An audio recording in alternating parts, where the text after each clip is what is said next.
अब जो next section है ना, दैट इज ओनली 3 सेक्शन का एक कॉन्सेप्ट है, एप्रोप्रिएशन ऑफ पेमेंट्स। एप्रोप्रिएट करना मतलब डिवाइड करना या बाइफरकेट करना या अप्लाई करना पेमेंट्स को, तो इसको हम बोलते हैं एप्रोप्रिएशन ऑफ पेमेंट्स। ये पूरा का पूरा सेक्शन नंबर 59 से लेके सेक्शन नंबर 51 यहाँ पे दिया हुआ है, 59 से लेके 61 तक में क्या किया है, डील किया गया है एप्रोप्रिएशन ऑफ पेमेंट। इसके ऊपर कभी कभार क्वेश्चन आता है, not so important but at the same time not so irrelevant topic कि आपको पूछा ही न जाए, तो एवरेज टॉपिक है जो आपको एक बार 2 बार पढ़ के समझ के जाना है। तो होता क्या है, जनरली बिजनेस में आपके बैलेंस शीट बनती है, बैलेंस शीट में आपके बहुत सारे डेटर्स होते हैं, बहुत सारे क्रेडिटर्स होते हैं, बराबर। डेटर से आपको पैसे मिलने वाले हैं, क्रेडिटर्स को आपको पैसे देने हैं। तो इस सेक्शन में हम क्रेडिटर की बात नहीं कर रहे हैं, हम खाली किसकी बात करेंगे, डेटर्स की बात करेंगे कि अगर आपको पैसे मिलने हैं तो कैसे मिलने हैं। बहुत बार आप सेम पर्सन से बहुत बार बिजनेस करते हो, बहुत सारे ट्रांजैक्शंस करते हो आके ना, और वो पैसे आपको लमसम में कभी पे कर देते हैं, कभी आपको अपने हिसाब से अपनी मर्जी से पे कर दिया, किसी बिल का पे ही नहीं किया। तो उस सिचुएशन में आप कैसे डील करोगे, जो भी पैसे आपके डेटर्स से आपको रिसीव हुए हैं, कैसे आप उसको डील करोगे, कैसे आप उसको अप्रोप्रिएट करोगे, उसके बारे में सेक्शन नंबर 59 से लेकर सेक्शन नंबर 61 में लिखा गया है। ठीक है, अब पढ़े इसको हम लोग। बैकग्राउंड क्लियर है आप लोगों को? Application of payment where debt to be discharge is indicated. कौन से डेट को डिस्चार्ज किया जा रहा है वो आपको बता दिया गया है, that has been indicated to the creditor. मतलब ये इसके लिए तो क्रेडिटर हो गया ना, डेटर्स के लिए जिसको उसको पैसे देने, दैट बिकम्स अ क्रेडिटर, उसको पे करना है आपको। अगर वो इंडिकेट कर दिया है तो उस सिचुएशन में कैसे आप डील करोगे। तो से फॉर एग्जाम्पल ए है जो क्या है, डेटर्स है। किसका डेटर्स है? बी का डेटर्स है, मतलब बी को ए से पैसे मिलने वाले हैं, और ए जो है उसने इस बी से बहुत सारे ट्रांजैक्शन किए हैं और बहुत सारे ट्रांजैक्शन के अगेंस्ट में बहुत सारे इनवॉइसेस रेज हुए हैं और उसके अगेंस्ट में पैसे आने हैं। अब ए जब पेमेंट कर रहा था तो पेमेंट करने के टाइम पे बोला ये इनवॉइस नंबर 1 2 3 4 5 6 7 ऐसे 7 इनवॉइसेस है अलग अलग वैल्यू के। तो ए ने बता दिया कि इनवॉइस नंबर 2 का पेमेंट कर रहा हूं मैं। तो इस सिचुएशन में जो पैसे आए हैं वो आप किसके अगेंस्ट में यूज करोगे? इनवॉइस नंबर 2 के अगेंस्ट में, उसको सेट ऑफ कर दोगे, बराबर की नहीं। रिसीवेबल से रिसीव्ड हो जाएगा वो। See where a debtor owing several distinct debts to one person makes a payment to him either with express intimation or under circumstances implying that the payment is to be applied to the discharge of some particular debt। तो उसने बता दिया कि ये payment जो मैं आपको कर रहा हूं that has to be applied to discharge this particular debt। तो being the receiver of the money आपको यही इनवॉइस क्या करना पड़ेगा, यूज करना पड़ेगा उस पेमेंट को सेट ऑफ करने के लिए। The payment if accepted must be applied accordingly. तो जो डेटर है, डेटर जब आपको पैसे देता है और बता के देता है कि मैं ये पैसे इस अमाउंट के लिए दे रहा हूं या इस बिल के लिए दे रहा हूं, तो आपको उसी के हिसाब से उसको यूज करना है कि नहीं। क्लियर है? कोई दिक्कत इसमें नहीं। तो ये सेक्शन नंबर क्या है आपका?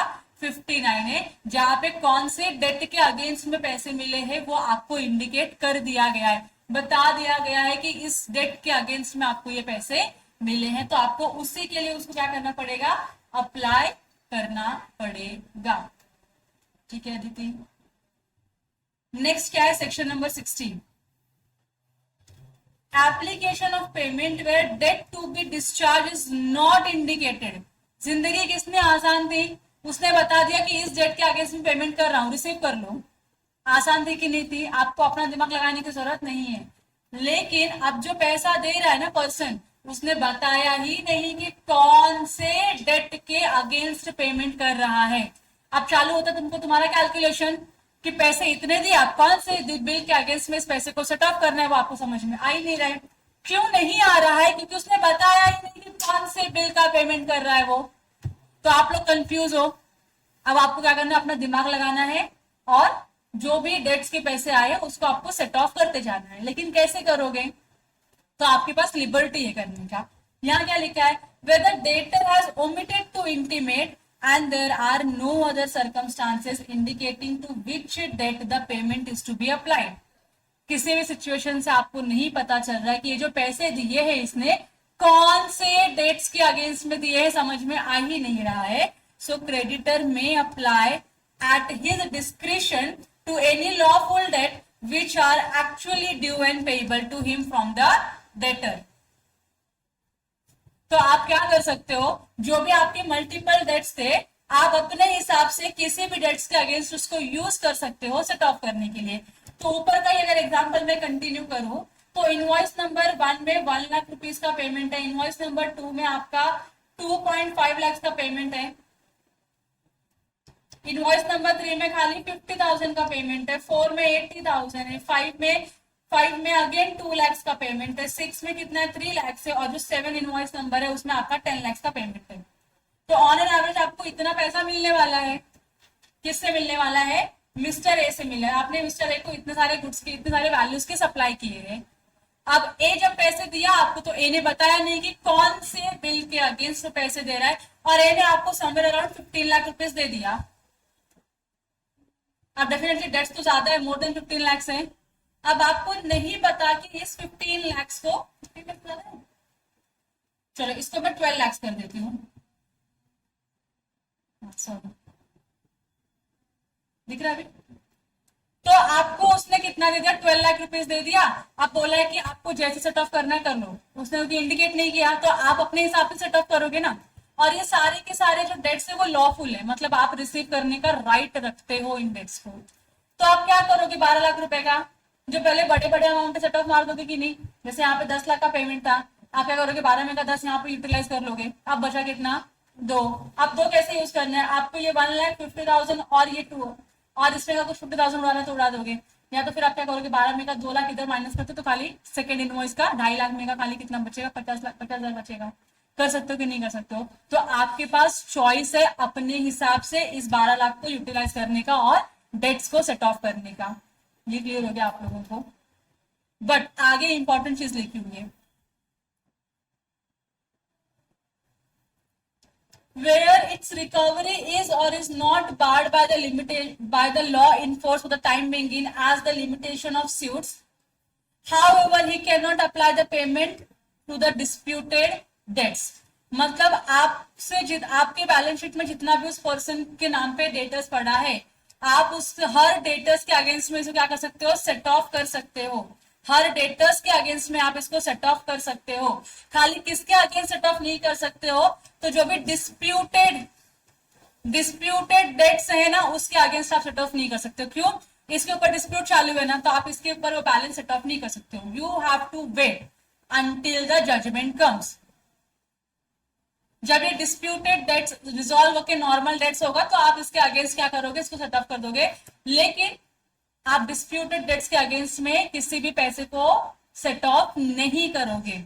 इसके आगे उन्होंने क्या बोला, आप किसको ऐड कर सकते हो, तो इस चीज को whether it is barred by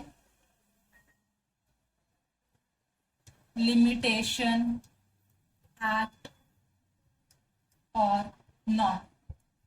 जो डेट्स 3 साल से ज्यादा हो गया आप उसकी रिकवरी नहीं कर सकते हो, केस फाइल नहीं कर सकते हो. लेकिन आपकी बैलेंस शीट में है एक डेट से जो 5 साल से पड़ा हुआ है, लेकिन सामने से उसने बोला भी नहीं कि कौन से डेट्स के अगेंस्ट पे किया है, तो क्या आप जो लिमिटेशन एक्ट ने बार कर दिया है, क्या आप उस डेट के अगेंस्ट में पेमेंट सेट ऑफ कर सकते हो? यस, कर सकते हो, क्योंकि लॉ ने क्लियरली लिखा है ये मैटर नहीं करता कि वो जो डेट्स जो आप सेट ऑफ कर रहे हो वो बार्ड बाय लिमिटेशन है या नहीं है. आप उसके अगेंस्ट भी, भले ही लिमिटेशन एक्ट ने उसको बार्ड कर दिया, उसके अगेंस्ट भी आप उस डेट को क्या कर सकते हो, पे ऑफ कर सकते हो. खाली एक ही आइटम ऐसा है पूरे ट्रांजैक्शन में जिसके अगेंस्ट आप उस पैसे को यूज नहीं कर सकते हो, and that is disputed debts. इसको छोड़ के बाकी आप हर एक डेटर्स के अगेंस्ट में उस पैसे को यूटिलाइज या सेट ऑफ कर सकते हो. देखो यहाँ पे लिखा है, मैं फिर से आपके लिए पढ़ती हूँ तो आप कंफ्यूज हो जाओगे कि मैं कहां से बता रही हूँ आपको. ध्यान दे दो. सेक्शन 60 बोलता है where the debtor has omitted to intimate, भूल गया इंटीमेट करना, and no other circumstances indicating to which debt it is the payment is to be applied. किसी भी सिचुएशन से आपको नहीं समझ में आ रहा है कि कौन से डेट के अगेंस्ट में इस पेमेंट को अप्लाई करना है, so creditor may apply it at his discretion, आप अपने हिसाब से उस पेमेंट को अप्लाई कर सकते हो टू एनी लॉफुल डेट जिसको रिसीव करने का आपका राइट है, एक्चुअली ड्यू भी हो गया और पेएबल टू हिम है from the debtor, where its recovery is or is not barred by the law in force for the time being in force as the limitations of these suits। तो यहाँ पे वो line बोला है कि matter नहीं करता कि आपका जो भी रिकवरी है, जो भी डेट है, वो टाइम बार्ड है या टाइम बार्ड नहीं है, मैटर नहीं करता, आप उसके अगेंस्ट भी सेट ऑफ कर सकते हो। However, he cannot apply the payment to the disputed debts, खाली आप डिस्प्यूटेड डेट्स के अगेंस्ट में पेमेंट को अप्लाई नहीं कर सकते हो, otherwise you can apply to any other payment. Clear हो गया? सेक्शन 60 क्लियर है? 59 में क्या बोला? क्रेडिटर ने बता दिया कौन से डेट्स के अगेंस्ट में पेमेंट किया है। 60 बोलता है नहीं इंडिकेट किया तो क्या जो क्रेडिटर है वो अपना दिमाग लगाएगा, अपने हिसाब से उसको यूज करेगा। खाली किस पे यूज नहीं कर सकता उस फंड को? डिस्प्यूटेड डेट्स के अगेंस्ट में। फिर लास्ट है section number 61, that is application of payment where neither party appropriates. 61 बोलता है ना डेटर बता रहा है कि कौन से डेट के अगेंस्ट में पेमेंट किया है, ना क्रेडिटर अप्रोप्रिएट कर पा रहा है कि किसके अगेंस्ट में मैं पेमेंट को सेट ऑफ करूं। तो बहुत ही सिंपल रूल अप्लाई करना है, आपको ऑर्डर ऑफ डेट देखना है, फीफो लगा देना है। फॉर एग्जांपल फीफो लगा दोगे, जो डेट पहले आया था बैलेंस शीट में या बुक्स में, पहले उसको पे ऑफ करेंगे, फिर उसके बाद second, third, fourth, fifth, six, ऐसे आप क्या करोगे? ऑर्डर ऑफ टाइम का रूल अप्लाई कर दोगे और उसके थ्रू क्या करोगे? पेमेंट अप्रोप्रिएट करोगे। क्लियर है? So where neither party makes any appropriation the payment shall be applied in discharge of debts in order of time. आपको डेट डिस्चार्ज करना है टाइम के ऑर्डर में, जो पहले आया पहले उसको डिस्चार्ज करो, जो लास्ट में आया उसको लास्ट में डिस्चार्ज करो। Whether they are or are not barred by the law in force for the time to the limitations of suits. तो लॉ ऑफ लिमिटेशन अप्लाई हो रहा है अप्लाई नहीं हो रहा है मैटर नहीं करता, टाइम बार्ड डेट्स के अगेंस्ट में भी आप इस पेमेंट को सेट ऑफ कर सकते हो। अगेन यहाँ पे क्या होगा? डिस्प्यूटेड डेट्स होंगे, उसके अगेंस्ट आप फिर से इसको अप्लाई नहीं कर सकते हो। और if the debts are of equal standing, equal amount है 50 50 50 50, तो क्या करोगे? The payment shall be applied in discharge of each proportionately. हो सकता है ना सेम डेट पे आपने 4 सेम अमाउंट के ट्रांजैक्शन किए रहेंगे, तो आपको प्रपोर्शनेटली क्या करना है? उसको डिस्चार्ज करना है। बस इतना ही है इस एप्रोप्रिएशन ऑफ पेमेंट के कॉन्सेप्ट में। क्लियर हो गया आप लोगों को? Section 59, 60 and 61 is clear.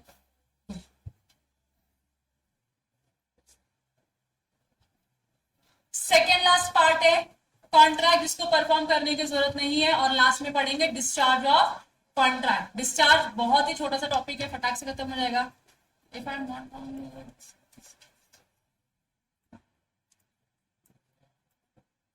बहुत छोटा, और उसमें की बहुत सारी चीजें आपको ऑलरेडी पता चल गई है, तो हम ज्यादा उसको टाइम इन्वेस्ट करके नहीं पढ़ेंगे। That will be finished in next 10 और 15 मिनट्स। लेकिन उसके पहले हमको ये खत्म करना है, ऐसे कॉन्ट्रैक्ट जिनको परफॉर्म करने की जरूरत नहीं है। ब्रेक नहीं चाहिए ना आप लोगों को? अभी ब्रेक से उठे हो आप लोग?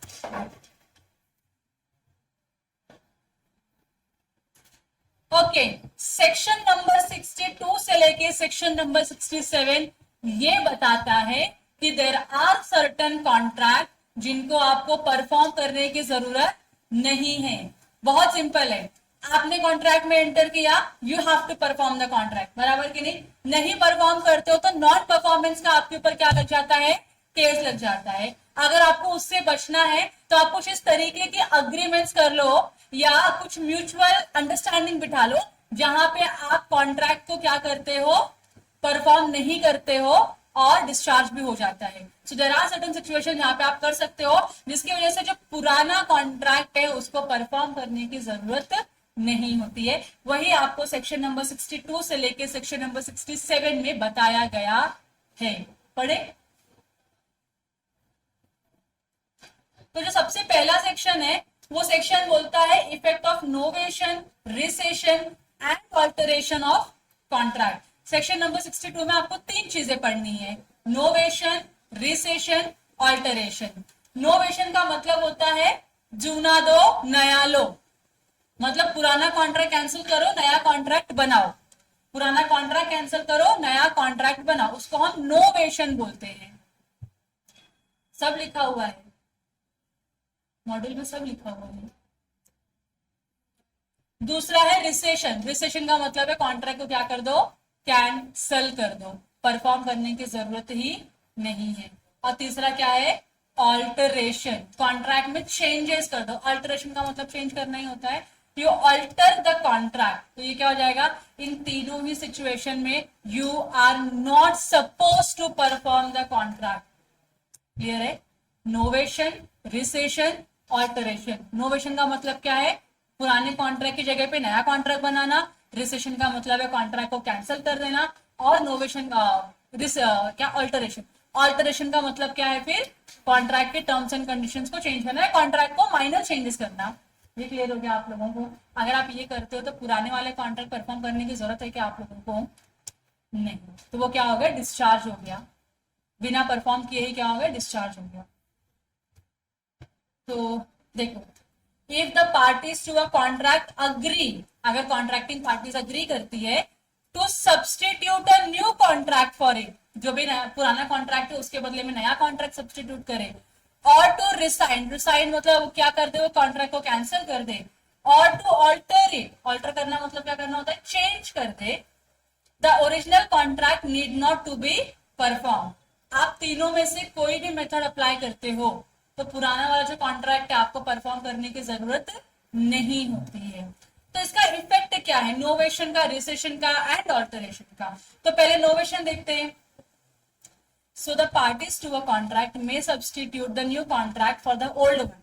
जूना कॉन्ट्रैक्ट कैंसिल करके आप नया कॉन्ट्रैक्ट बनाते हो, और इसी को हम क्या बोलते हैं, नोवेशन का केस बोलते हैं। नोवेशन में जो पुराना कॉन्ट्रैक्ट होता है वो क्या होता है, डिस्चार्ज हो जाता है, क्योंकि आपने उसको डिस्चार्ज करके नया कॉन्ट्रैक्ट जगह पे लेकर आए। तो पुराना वाला कॉन्ट्रैक्ट क्या हो गया, डिस्चार्ज हो गया, और उसको परफॉर्म करने की जरूरत है क्या, फिर नहीं। उसके प्लेस में क्या आता है, न्यू कॉन्ट्रैक्ट एग्जिस्टेंस में आता है, बराबर कि नहीं। ओल्ड कॉन्ट्रैक्ट के प्लेस पे न्यू कॉन्ट्रैक्ट एग्जिस्टेंस में आएगा, और ये सेम पार्टीज के बीच में भी हो सकता है, या इसमें पार्टीज आपकी चेंज भी हो सकती है। Contracting party can remain same और it can change. The consideration mutually being the discharge of the old contract. Consideration क्या है, पुराना कॉन्ट्रैक्ट कैंसिल करो नया कॉन्ट्रैक्ट बना दो। Novation can take place only by mutual agreement between the parties. अगर contracting party novation के लिए अग्री नहीं कर रही तो आपको पुराना वाला कॉन्ट्रैक्ट परफॉर्म करना ही पड़ेगा। अगर पार्टीज कॉन्ट्रैक्ट को चेंज करने के लिए अग्री करती है तो ही आपका नया कॉन्ट्रैक्ट बनेगा, जिसको हम नोवेशन बोलते हैं। नोवेशन होते ही पुराना कॉन्ट्रैक्ट कैंसिल हो गया, परफॉर्म करने की जरूरत नहीं है, नया कॉन्ट्रैक्ट उसकी जगह पे आएगा, और नए कॉन्ट्रैक्ट को नई पार्टी या सेम पार्टी के साथ आपको परफॉर्म करना पड़ेगा। ये नोवेशन है। इसका एग्जाम्पल फटाक से रीड कर लो, क्विकली रीड करो आप लोग। चलो अगला देखिए, रिसेशन। कॉन्ट्रैक्ट अगर आप रिसाइन करते हो तो उसका इफेक्ट क्या आता है। मैंने आपको बताया रिसाइन करना मतलब क्या होता है, कैंसिल करना। So a contract is also discharge by rescission when the parties agree to rescind it, the contract need not to be perform. Parties ने डिसाइड कर लिया कि हम इस कॉन्ट्रैक्ट को कैंसिल करें तो परफॉर्म करने की जरूरत है क्या, नहीं है। और रिसेशन की सिचुएशन में कोई नया, जो पुराना कॉन्ट्रैक्ट है वो क्या होता है, कैंसिल होता है, और कोई भी नया कॉन्ट्रैक्ट एग्जिस्टेंस में नहीं आता। पुराना कॉन्ट्रैक्ट कैंसिल कर रहे हो, नया कॉन्ट्रैक्ट एग्जिस्टेंस में नहीं आता है।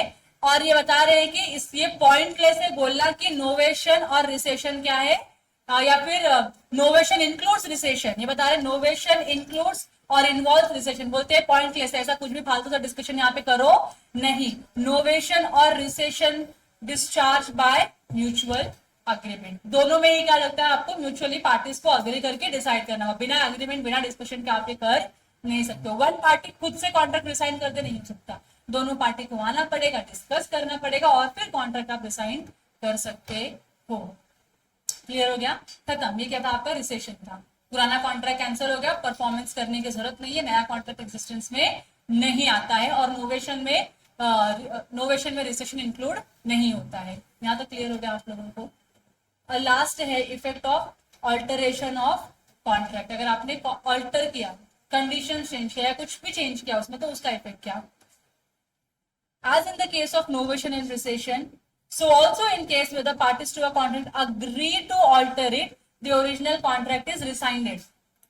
आपने क्या किया, अग्री किया ना कि हम क्या करने वाले, टर्म्स एंड कंडीशन चेंज करने वाले, तो नोवेशन में रिसेशन में जो ओरिजिनल कॉन्ट्रैक्ट है वो कैंसिल हो जाता है। तो same goes with the alteration, पुराना कॉन्ट्रैक्ट क्या होता है, कैंसिल होता है, with the result that it need not to be perform. जो पुराने कॉन्ट्रैक्ट में पुराने टर्म्स एंड कंडीशंस थे वो परफॉर्म करने की जरूरत नहीं है। In other words, contract is discharged by the alteration and the terms of the contract may be so altered by mutual agreement that alteration may have the effect of substituting a new contract for the old one. तो बता रहे कि अगर आप अपने contract को क्या करते हो, अल्टर करते हो, तो शायद कभी कभी ऐसा भी हो सकता है कि जब आप अल्टर करोगे तो कुछ इस तरीके का इंपैक्ट आएगा कि वो अल्टरेशन का नोवेशन ज्यादा लगेगा। अगर आपने सब बहुत सारे चेंजेस किए तो फिर नोवेशन ही हो जाता है ना। एनीवेज आपका पुराना कॉन्ट्रैक्ट कैंसिल होकर नया कॉन्ट्रैक्ट एक्सिस्टेंस में आ रहा है। In other words, the distinction between novation and alteration is very slender. बहुत ही स्लाइट क्या है, डिस्टिंक्शन है, बहुत ही स्लाइट डिस्टिंक्शन है between the novation and alteration. अब इसमें डिस्टिंक्शन क्या है वो इन दोनों पॉइंट में लिखा गया है। Distinction between novation and alteration, ये आप लोग पढ़ोगे और आपको पॉइंट्स में डाउट रहेंगे तो पूछोगे। हो गया पढ़ के, डाउट से जो ऊपर लिखा है वही नीचे लिखा हमने जाके पढ़ के। हो गया तो आगे बढ़े। अगला सेक्शन नंबर 63, ये क्या बोलता है, प्रोमिसी, मतलब जिसको आपको कॉन्ट्रैक्ट परफॉर्म करना था, जिसके लिए कॉन्ट्रैक्ट परफॉर्म करना था, मे wave or remit the performance of the promise. वो बोल सकती है, वेव करना मतलब छोड़ देना, कैंसिल कर देना। वो बोल देगी कि आप मत करो परफॉर्म, माफ कर देना। वो उससे भी अच्छा वर्ड है इसको माफ कर देना, कि ठीक है आपने बोला था आप परफॉर्म करोगे, आप नहीं परफॉर्म करते हो या पार्ट परफॉर्म करते हो, तो मैं आपके नॉन परफॉर्मेंस को या पार्शियल नॉन परफॉर्मेंस को क्या करती हूँ, वेव करती हूँ, माफ करती हूँ, गिव अप कर दे रही हूँ आपके इस राइट्स पे या इस परफॉर्मेंस पे। ठीक है। Every promisee may dispense with or remit wholly or in part, या तो पूरा का पूरा प्रोमिसर का परफॉर्मेंस आप वेव कर सकते हो या पार्ट परफॉर्मेंस आप क्या कर सकते हो, वेव कर सकते हो। Of the performance of the promise made to him or may extend the time for such performance or may accept instead of any satisfaction which he thinks fit, या फिर वो बोल सकता है कि भाई तूने इतना काम कर देना मेरे लिए इनफ है, बस हो गया, अब बाकी का तो परफॉर्म मत कर, चलेगा, मुझे कोई दिक्कत नहीं है। इन अदर वर्ड्स, कॉन्ट्रैक्ट में be discharge by रेमिशन, wave of करना। ठीक है, आप इससे भी कॉन्ट्रैक्ट क्या कर सकते हो, डिस्चार्ज कर सकते हो। फिर यहाँ पे एग्जांपल दिया है कि ए 5 लाख रुपया ओ करता है बी को, सो A have to pay 5 lakh rupees to B and B accepts in satisfaction of the whole debt rupees 2 lakh. B बोलता है छोड़, तेरे से 5 लाख तो होने से उम्मीद नहीं, तेरे से 5 लाख की, एक काम कर तू 2 लाख दे दे, मैं फुल एंड फाइनल सेटलमेंट करता हूं। तो उसने 3 लाख रुपया वेव कर दिया ना, गिव अप किया ना 3 लाख के ऊपर, तो 3 लाख का नॉन परफॉर्मेंस उसने एक्सेप्ट किया, मतलब उसने क्या कर दिया, कॉन्ट्रैक्ट के पार्ट को वेव किया और बैलेंस पार्ट को एक्सेप्ट किया और कॉन्ट्रैक्ट यहीं पे डिस्चार्ज करवा दिया। क्लियर है आप लोगों को। वो ऐसा भी बोल सकता है कि एक काम को तेरे से होने से तो कुछ मत दे मेरे को, जा इधर से, दिमाग का शॉर्ट मत कर तू, बोल सकता है कि नहीं बोल सकता। और क्या करेगा, पूरा का पूरा परफॉर्मेंस ही प्रॉमिसर का वेव ऑफ कर देगा और 5 लाख का पूरा इसको लॉस हो जाएगा। हो सकता है कि नहीं हो सकता। प्रॉमिसी को जो ठीक लगता है प्रॉमिसी वो करेगा। तो promisee may waive or remit the performance of the promise. यहां तक क्लियर हो गया आपको। थर्ड, अगला है section number 64, restoration. What is restoration? Restore करना, restoration of benefit under a voidable contract. ऐसा कॉन्ट्रैक्ट जो वॉइडेबल था उसमें से जो आपको बेनिफिट मिला होगा आपको रिस्टोर करके देना पड़ेगा। तो अगर कोई वॉइडेबल कॉन्ट्रैक्ट है जिसको मैं आगे जाके कैंसिल करती हूँ या रिसाइंड करती हूँ और मुझे कुछ बेनिफिट मिला होगा, तो do I have to return it? Do I have to return the benefit to the person who has given the benefit, बराबर की नहीं? When a person at whose option the contract is voidable, मतलब ये कौन सा person है? Aggrieved party. Aggrieved party है, रिसाइन्स it, आपने क्या किया? voidable कॉन्ट्रैक्ट को कैंसिल कर दिया। The other party thereto need not to perform any promise therein contained in which he is the promiser। जो अदर पार्टी मतलब जिसने coercion, undue influence, fraud, misrepresentation या मिस्टेक यूज किया होगा, सॉरी मिस्टेक तो नहीं आता है इसमें, 4 एलिमेंट यूज करके कॉन्ट्रैक्ट में असेंट लिया होगा अदर पार्टी का, उसने जो भी प्रॉमिस किया रहेगा कि मैं परफॉर्म करूंगा फ्यूचर में, उसको परफॉर्म करने की जरूरत है क्या? नहीं है। The party rescinding avoidable contract shall if he has received any benefit, जो पार्टी कॉन्ट्रैक्ट क्या कर रही है? रिसाइन कर रही है, मतलब अग्रीव्ड पार्टी, उसको कोई बेनिफिट मिला होगा फ्रॉम दी अनदर पार्टी जिसने कोवर्जन, अनड्यू इन्फ्लुएंस, फ्रॉड या मिसरिप्रेजेंटेशन यूज किया था, अगर उससे कोई बेनिफिट लिया रहेगा तो उसको रिस्टोर करके देना पड़ेगा ना। Restore such benefit as far as to the person from whom it was received, जितना आपको मिला था अदर पार्टी से उतना बेनिफिट आपको उसको रिस्टोर करके देना ही पड़ेगा। तो इसका क्या मतलब हुआ? जो अगर कुछ फर्दर परफॉर्मेंस होगा, जो प्रॉमिसर है प्रॉमिस को परफॉर्म करना होगा, अब करने की जरूरत है क्या? फॉर एग्जाम्पल, मेरा घर था बहुत अच्छा, किसी ने कोवर्जन यूज किया, ठीक है, कोवर्जन यूज करके मेरा घर ले लिया, मेरे मुंह पे ऑन द स्पॉट 1 करोड़ रुपए फेंक के दिया, बोला 1 करोड़ रुपए रख, बैलेंस 10 करोड़ तेरे को मैं अगले महीने पे करूंगा। मैंने जाके इस कॉन्ट्रैक्ट को कैंसिल कर दिया, बराबर की नहीं? उसने बोला था अगले महीने 10 करोड़ रुपीस दूंगा और मैंने कॉन्ट्रैक्ट कैंसिल किया, क्या उस पर्सन को अब 10 करोड़ रुपीस देने की जरूरत है मुझको? नहीं, मतलब मैंने क्या किया, कोर्ट ने क्या किया, उसको छोड़ दिया, परफॉर्म करने की जरूरत नहीं, डिस्चार्ज कर दिया कॉन्ट्रैक्ट को, प्लस जो 1 करोड़ मुझको मिला था वो मुझे क्या करना पड़ेगा? रिटर्न देना पड़ेगा। समझा आप लोगों को भी? अदिति क्लियर है?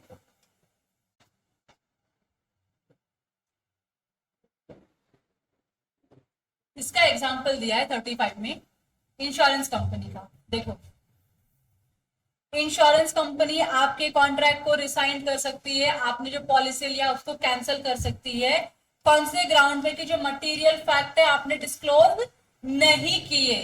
कभी भी आप कॉन्ट्रैक्ट ऑफ इंश्योरेंस में एंटर करते हो तो आपको सारे मटेरियल, इंपॉर्टेंट, इमटेरियल, सारे इंफॉर्मेशन आपको फीड करनी होती है, और अगर आपने मटेरियल या इंपॉर्टेंट इंफॉर्मेशन नहीं दिया, झूठ बोल के पॉलिसी निकाला, आगे जाके इंश्योरेंस कंपनी को पता चला कि आपने झूठ बोला था, वो आपका कॉन्ट्रैक्ट क्या कर देंगे? इमीडिएटली कैंसिल कर देंगे। अब कैंसिल उन्होंने 2 साल के बाद किया, तो 2 साल तक तो मैंने प्रीमियम भर दिया था, मिलेगा क्या मुझको रिटर्न प्रीमियम? मिलेगा, क्योंकि इंश्योरेंस कंपनी को वही बेनिफिट गया था मेरे साइड से, उनको मुझको रिटर्न करना पड़ेगा। लेकिन अभी उन्होंने इंश्योरेंस निकालने के टाइम में कुछ खर्चे करते हैं, जैसे आपका मेडिकल चेकअप करवा लेना, बहुत सारे टेस्ट करवा देते हैं, तो उन्हें कुछ डॉक्यूमेंटेशन के खर्चे होते हैं, तो वो माइनस करके देंगे ना मुझको।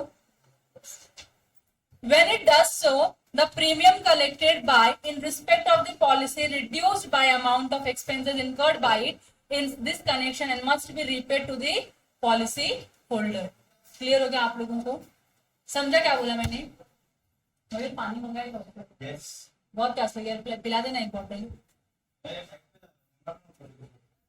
ठीक है, छोड़ बिल्कुल नहीं, पूरी जाने वाली मैं आपका लीव इट। ये क्लियर हुआ आप लोगों को? ये समझ में आया? तो प्रीमियम आपको पूरा का पूरा प्रीमियम रिटर्न नहीं मिलेगा, इंश्योरेंस कंपनी ने जो आपके लिए खर्चे किए रहेंगे वो सब माइनस करेगी, और जो बैलेंस अमाउंट होगा वही आपको क्या मिलेगा? मिलेगा रिटर्न में। यहां तक क्लियर हो गया आपका? तो ये सेक्शन नंबर 64 था। अब 65 के आगे तरफ बढ़ते हुए, obligation of person who has received advantage under void agreement. आपको कुछ एडवांटेज मिला है, कौन से अग्रीमेंट का? वॉइड अग्रीमेंट का या वॉइड कॉन्ट्रैक्ट का, दैट और कॉन्ट्रैक्ट दैट बिकम्स वॉइड, मतलब वॉइड अग्रीमेंट बोलो या फिर वॉइड कॉन्ट्रैक्ट बोलो। अगर आपको वॉइड अग्रीमेंट या वॉइड कॉन्ट्रैक्ट का कोई भी बेनिफिट मिला है, डू यू थिंक आपको बेनिफिट रिस्टोर करके देना होगा? क्योंकि वो अग्रीमेंट वॉइड है, मतलब परफॉर्म करने की जरूरत है क्या? कॉन्ट्रैक्ट वॉइड है, मतलब परफॉर्म करने की जरूरत है क्या? लेकिन मैंने पैसे दिए थे परफॉर्म करने के लिए और वो वॉइड हो गया, तो क्या मुझको मेरे पैसे रिटर्न मिलने चाहिए? मिलने चाहिए ना, क्योंकि डिस्चार्ज हो गया ना contract, neither of the party is required to perform the contract, तो जो भी बेनिफिट मिला आपको रिटर्न करके देना ही पड़ेगा उसको।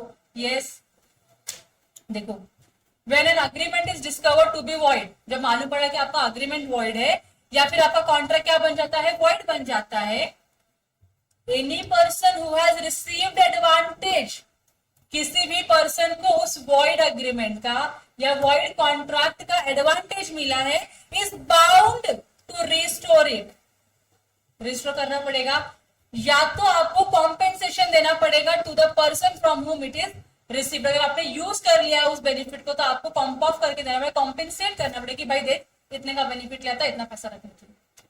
क्लियर है कि नहीं है? आप देखो यहाँ पे एग्जाम्पल दिया, अब समझेगा, आपको सब समझेगा। A pays to B rupees 1 lakh, एक फादर है, बी को 1 लाख रुपया देता है, और इन कंसिडरेशन क्यों देता है, in consideration of B is promising to marry C, A चाहता है कि बी की शादी सी से हो जाए, इसके लिए ए ने बी को 1 लाख रुपया दिया ताकि वो सी से शादी करे, और बी ने इन रिटर्न प्रॉमिस भी किया कि यस मैं सी से शादी करूंगा। एज डॉटर, अब ये सी कौन है, ए की बेटी है, C is dead at the time of the promise, जब ये बाप अपने टू बी क्या बोलते son in law, to be son in law से जब कॉन्ट्रैक्ट कर रहा था कि तुम मेरी बेटी से शादी कर ले, तेरे को मैं 1 लाख रुपया देता हूं, इस दोनों को पता नहीं कि इनकी जो बेटी है वो ऑलरेडी क्या हो चुकी है, भगवान को प्यारी हो चुकी है। तो डोंट यू थिंक अब बी को पैसे मिले, बेनिफिट मिला, प्यारी हो गई, लटकी हुई है किधर, तो ये कौन है, ये सी है जो भगवान को प्यारी हो चुकी है, ए को नहीं पता कि सी मर चुकी है, और ए क्या किया, बी के साथ कॉन्ट्रैक्ट करके आया कि तुम मैं तुझको 1 लाख रुपया पे करता हूं, तो शादी कर ले सी से, ठीक है। अब ये अग्री, अब देखो सब्जेक्ट मैटर जिसके ऊपर कॉन्ट्रैक्ट हो रहा था वही डेड हो चुका है, बताओ वॉइड कॉन्ट्रैक्ट है कि वॉइड अग्रीमेंट है, इनिशियल इम्पॉसिबिलिटी वॉइड एग्रीमेंट है।